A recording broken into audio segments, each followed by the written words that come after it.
3억입니다. 30대 직장인 김대리가 영혼까지 끌어모아 투자한 금액이죠. 유튜브에서 봤거든요. 자면서도 돈이 들어온다는 무인 스터디 카페, 하루 1시간 관리에 월 500만 원 순수익이라는 광고를요. 우아한 클래식 음악에 깔끔한 인테리어, 사장님은 원두만 채우면 끝이라더군요. 그래서 아파트 상가에 번듯한 매장을 열었습니다. 1년 후 그의 고급 책상과 의자들이 중고 사이트에 헐값으로 올라왔어요. 1억 넘게 투자한 가구가 단돈 몇만 원에 팔리고 있었죠. 학원가는 여전히 붐비는데 왜 유독 스터디 카페 사장들만 망해가는 걸까요? 오늘 그 잔혹한 진실을 파헤칩니다. 중고거래 앱을 한번 열어보세요. 스터디 카페라고 검색만 하면 처참한 풍경이 펼쳐집니다. 허먼밀러 의자 60개 일괄 양도, 원가 2천만 원짜리가 고작 200만 원에 올라와 있어요. 1인용 프리미엄 파티션, 수입 독서 등 심지어 수백만 원짜리 최신 키오스크까지 헐값에 쏟아져 나오고 있죠. 에르메스 스카프가 동대문 시장 가격에 팔리는 꼴이에요. 이게 한두 건이 아닙니다. 서울, 경기는 물론이고 지방광역시까지 전국에서 매일같이 폐업 매물이 터져 나오고 있거든요. 불과 12년 전만 해도 이 물건들은 누군가의 전 재산이었습니다. 퇴직금을 쏟아부은 50대 가장의 마지막 도전이었고 영끌 대출까지 받은 30대 직장인의 유일한 탈출구였죠.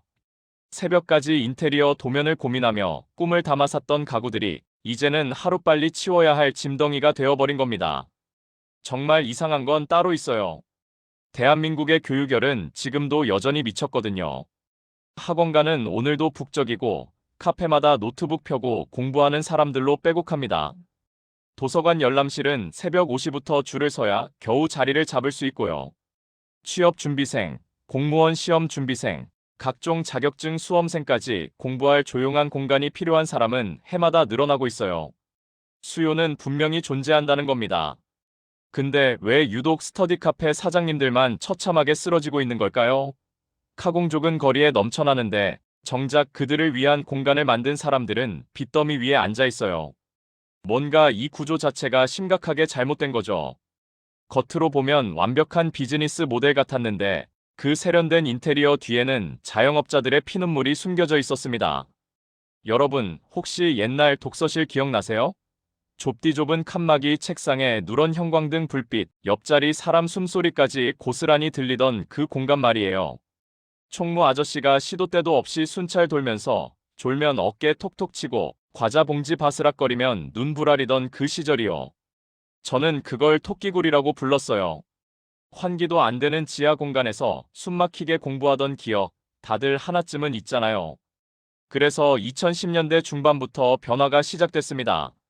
사람들이 노트북을 들고 카페로 향하기 시작한 거예요. 아메리카노 한 잔 시켜놓고 서너 시간씩 버티며 공부하는 카공족이 폭발적으로 늘어났죠. 독서실의 그 답답함을 피해 과감히 탈출한 겁니다. 탁 트인 통유리창에 좋은 음악, 은은한 커피 향기까지 완벽해 보였어요. 근데 카페에도 치명적인 문제가 있었습니다. 사장님 눈치가 장난이 아니었거든요. 점심시간에 손님 몰리면 슬쩍 던지는 그 싸늘한 시선, 다들 아시죠? 게다가 옆 테이블 아줌마들 수다 소리에 집중력은 산산조각 나고 콘센트 달린 자리 하나 차지하려고 치열한 눈치 싸움까지 벌어졌어요. 결국 완벽한 대안은 아니었던 거죠. 바로 이 절묘한 틈새를 파고든 게 스터디 카페입니다. 독서실의 집중력과 카페의 세련된 개방감을 영리하게 결합한 거예요. 고급스러운 우드톤 인테리어에 개인 맞춤 조명, 무제한 원두커피까지 제공하니까요. MZ세대의 취향을 정조준해서 저격한 겁니다. 이건 단순히 공부하는 공간을 넘어섰어요. 인스타그램에 사진 한 장 올리면 나 이렇게 열심히 산다는 걸 자연스럽게 인증할 수 있는 감성의 성지가 된 거죠. 이렇게 스터디 카페는 시대적 요구에 맞춰 화려하게 탄생했고 불과 몇 년 만에 전국 방방곡곡으로 퍼져나갔습니다. 자, 이제 본격적으로 스터디 카페가 왜 이렇게 무너지고 있는지 파헤쳐 볼게요. 첫 번째 원인은 바로 진입장벽입니다. 정확히 말하면 진입장벽이 없다는 게 문제예요. 생각해보세요. 식당을 차리려면 뭐가 필요할까요? 일단 요리 실력이 있어야 하잖아요. 손맛이라는 게 하루아침에 만들어지는 게 아니거든요. 카페도 마찬가지예요. 바리스타 자격증 따고 원두 공부하고 로스팅 기술도 익혀야 경쟁력이 생기죠. 미용실은요? 수년간 보조로 일하면서 기술을 배워야 독립할 수 있어요. 근데 스터디 카페는 달라요. 뭐가 필요하냐고요? 딱 두 가지입니다. 돈하고 인테리어 업자 전화번호. 이게 끝이에요. 특별한 기술이요? 필요 없어요. 노하우요? 그런 거 없어도 됩니다. 프랜차이즈 본사에서 알아서 다 해주거든요. 계약서에 도장 찍고 돈만 입금하면 두세 달 뒤에 번듯한 매장이 뚝딱 완성되는 구조예요. 이게 왜 무서운 줄 아세요? 내가 할 수 있다는 건 남도 할 수 있다는 뜻이거든요. 여러분이 학원가에 스터디 카페 열어서 장사가 잘 된다고 쳐봐요. 그 소문이 퍼지는데 한 달도 안 걸려요. 그러면 어떻게 될까요? 바로 옆 건물 사장님이 생각하죠. 저기 잘 되네. 나도 해볼까? 위층 건물주도 눈이 돌아가요. 저 자리 월세보다 내가 직접 하면 더 벌겠는데? 결과는 뻔합니다. 반경 500m 안에 스터디 카페가 우후죽순 생겨나요. 실제로 경기도 신도시 학원가 가보면 건물 하나에 스터디 카페가 3개씩 들어있는 경우도 있어요. 1층, 3층, 5층에 각각 다른 브랜드가 영업 중인 거죠. 공급이 수요를 완전히 압도해버린 겁니다. 이게 바로 스터디 카페의 첫 번째 함정이에요. 자, 한 상권에 스터디 카페가 우후죽순 들어섰어요. 그 다음엔 뭐가 벌어질까요? 바로 대한민국 자영업의 고질병, 제로섬 게임이 시작됩니다. 제로섬 게임이 뭐냐고요? 파이가 정해져 있는 상황에서 누군가 더 먹으면 다른 누군가는 굶어야 하는 구조예요. 스터디 카페 시장이 딱 그렇습니다. 한 동네에 공부할 학생 수는 정해져 있잖아요. 고등학생, 재수생, 공시생 다 합쳐봤자 한정된 숫자예요. 근데 그 학생들을 뺏어가려는 스터디 카페는 계속 늘어나는 거죠. 처음엔 시설 경쟁으로 시작해요. 우리는 의자가 허먼밀러야. 그러면 옆집에서 받아치죠. 우리는 시리즈 최고급이야. 또 다른 집에서 우리는 개인 모니터 제공해. 이런 식으로 서로 시설 자랑을 하면서 버텨요. 근데 이게 오래 못 가요. 왜냐? 시설은 결국 돈으로 따라잡을 수 있거든요. 그래서 결국 마지막 카드를 꺼내게 됩니다. 가격이에요. 시간당 2,000원 하던 요금이 1,800원으로 내려가요. 옆집이 1,500원으로 맞받아치죠. 그러면 또 다른 집에서 1,200원을 외쳐요. 이 출혈 경쟁의 끝은 어디일까요? 놀랍게도 시간당 800원까지 떨어진 곳도 있어요. 800원이면 편의점 커피 한 잔 값도 안 되는 돈이에요. 그 돈 받고 에어컨 틀고 조명 켜고 커피까지 무제한으로 제공하는 거예요. 사장님들은 그제야 깨닫습니다. 자신이 산 게 황금알을 낳는 거위가 아니었다는 걸요. 실체는 임대료와 전기세만 꼬박꼬박 잡아먹는 돈 먹는 하마였던 거예요.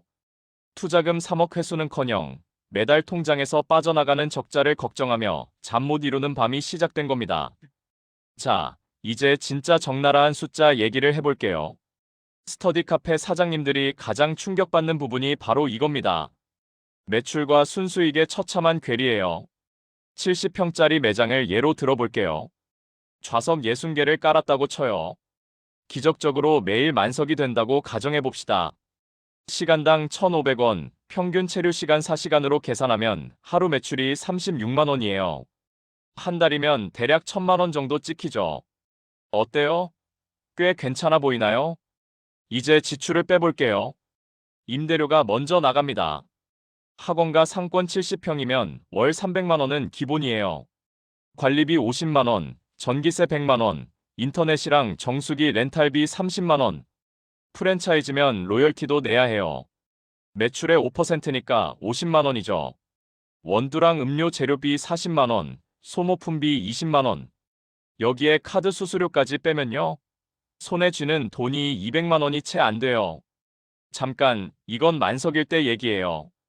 현실은 어떨까요? 시험 기간 2주 빼면 좌석 가동률이 40%도 안 되는 곳이 수두룩해요. 방학 때는 더 처참하죠. 학생들이 다 놀러 가버리니까요. 그야말로 천수담 농사예요. 하늘에서 비가 내려야 농사 짓는 것처럼 시험 기간이 와야 돈을 버는 구조인 거죠. 더 잔인한 건 따로 있어요. 손님이 없어도 비용은 나간다는 겁니다. 텅 빈 매장이라도 냉방은 돌려야 해요. 안 그러면 첫 손님 왔을 때 찜통이잖아요. 조명도 꺼둘 수 없어요. 불 꺼진 매장에 누가 들어오겠어요? 매출은 0원인데 고정비는 시계처럼 째깍째깍 쌓여가는 거예요. 이게 스터디 카페의 진짜 민낯입니다. 무인이니까 인건비가 안 들잖아요.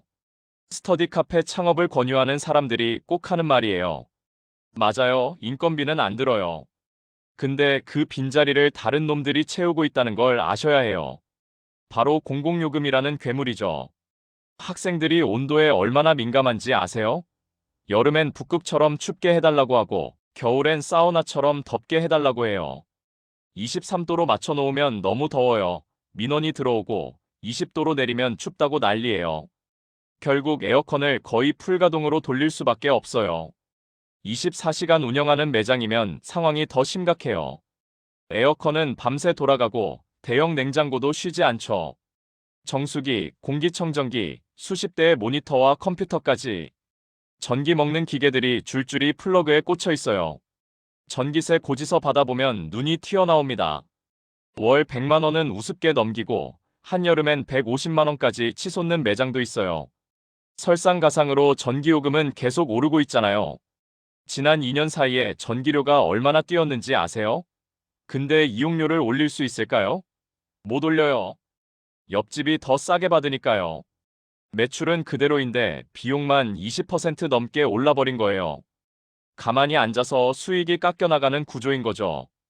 여기서 끝이 아닙니다. 무인이라서 생기는 비용 누수가 또 있어요. 일부 비양심적인 이용객들, 소위 빌런들 때문이에요.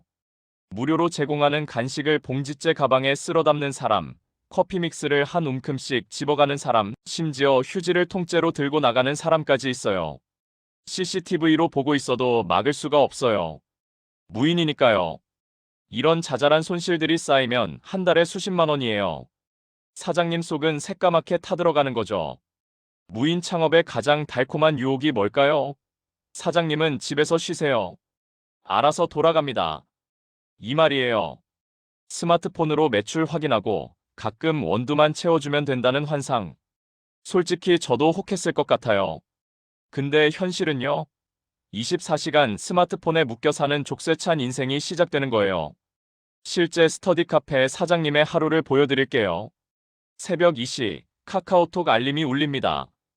옆자리 사람이 코를 너무 골아요. 조치해주세요. 눈 비비며 CCTV 켜서 확인하고 해당 손님한테 문자 보내야 해요. 아침 7시 또 알림이에요. 프린터에서 종이가 안 나와요.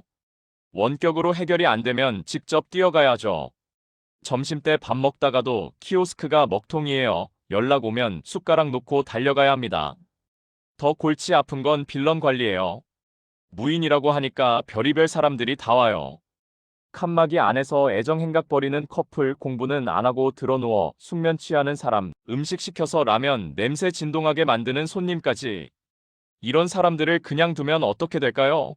진짜 공부하러 온 학생들이 떠나요. 저 스터디 카페 분위기 별로야라는 소문이 퍼지는 데는 일주일이면 충분하거든요. 결국 청소도 해야 하고 음료도 채워야 하고 민원도 처리해야 해요. 하루에 최소 23시간은 매장 관리에 투입됩니다. 이게 무인이에요? 아니죠. 반무인이에요. 정확히 말하면 인건비 안 주는 1인 사업장인 거예요. 이 노동시간을 시급으로 환산해보면요. 편의점 알바보다 못한 경우가 허다해요. 최저시급도 안 되는 돈 벌자고 24시간 대기조로 사는 거죠. 이게 과연 사장님 인생일까요? 여기서 한 가지 의문이 들어야 해요.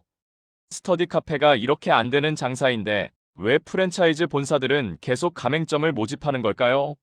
답은 간단해요. 본사는 점주가 망하든 말든 상관없거든요.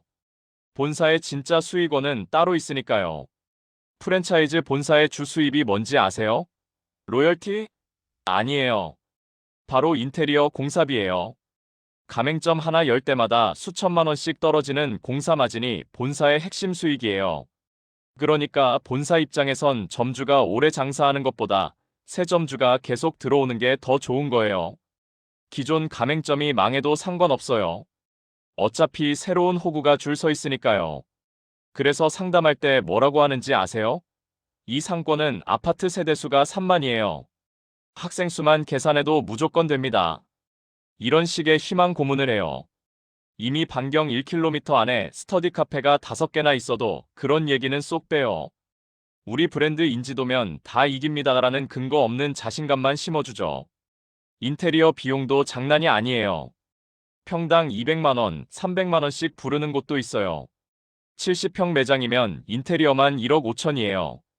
여기에 가맹비, 교육비, 장비 비용까지 합치면 초기 투자금이 3억을 훌쩍 넘겨요. 이 돈을 회수하려면 순수익 월 500만 원씩 잡아도 5년이 걸려요. 근데 진짜 함정은 이거예요. 5년 뒤에 그 인테리어가 그대로일까요? 새 매장이 옆에 들어서면 내 매장은 순식간에 낡은 곳이 돼버려요. 리모델링 하려면 또 수천만 원이에요. 안 하면 손님이 떠나요.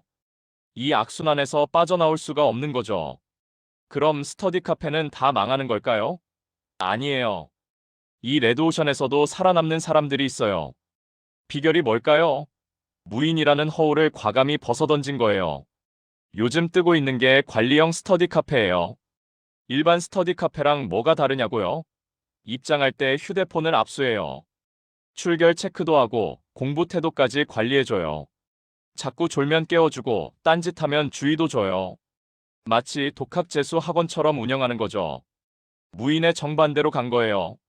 이용료가 얼마일 것 같으세요? 일반 스터디 카페의 2배, 심하면 3배까지 받아요. 그래도 부모님들이 줄을 서요. 왜냐? 자녀를 대신 통제해주는 가치에 돈을 지불하는 거거든요. 생각해보세요. 부모가 직접 폰 내놔, 공부해야 하면 싸움 나잖아요. 근데 제3자가 하면 아이도 수긍해요. 부모 입장에선 한 달에 30만 원 더 내고 자녀 관리를 외주 맡기는 셈인 거죠. 실제 성공 사례를 하나 들려드릴게요. 20대 후반의 박 사장님 이야기예요. 이분이 망해가는 스터디 카페를 헐값에 인수했어요. 전 주인이 1억 넘게 투자한 매장을 3천만 원에 샀죠. 그리고 무인 간판을 내렸어요. 본인이 직접 매장에 상주하면서 학생들을 관리하기 시작한 거예요.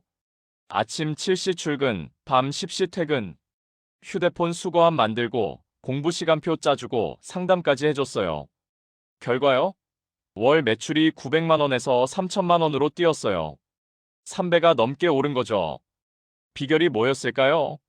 단순한 공간 임대업에서 교육 서비스업으로 사업의 본질을 바꾼 거예요. 책상을 빌려주는 게 아니라 관리라는 가치를 파는 사업으로 전환한 거죠. 관리형으로 전환할 여력이 없는 분들도 있을 거예요. 그러면 어떻게 해야 할까요? 답은 타겟 세분화에 있어요. 모두를 위한 공간은 결국 아무도 위한 공간이 아니거든요. 예를 들어볼게요. 요즘 직장인 전용 오피스형 스터디 카페가 뜨고 있어요. 학생 출입을 아예 금지하는 거예요. 왜냐?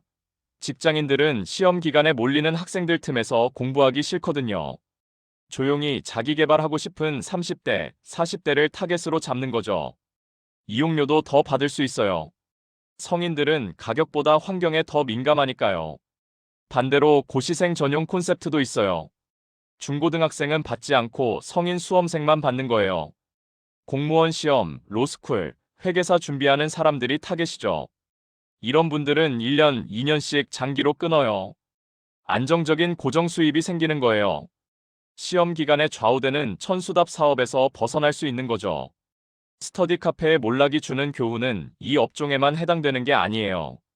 무인 아이스크림 할인점, 무인 사진관, 무인 밀키트 가게까지 요즘 무인이라는 간판 달고 우후죽순 생겨나는 모든 업종에 적용돼요.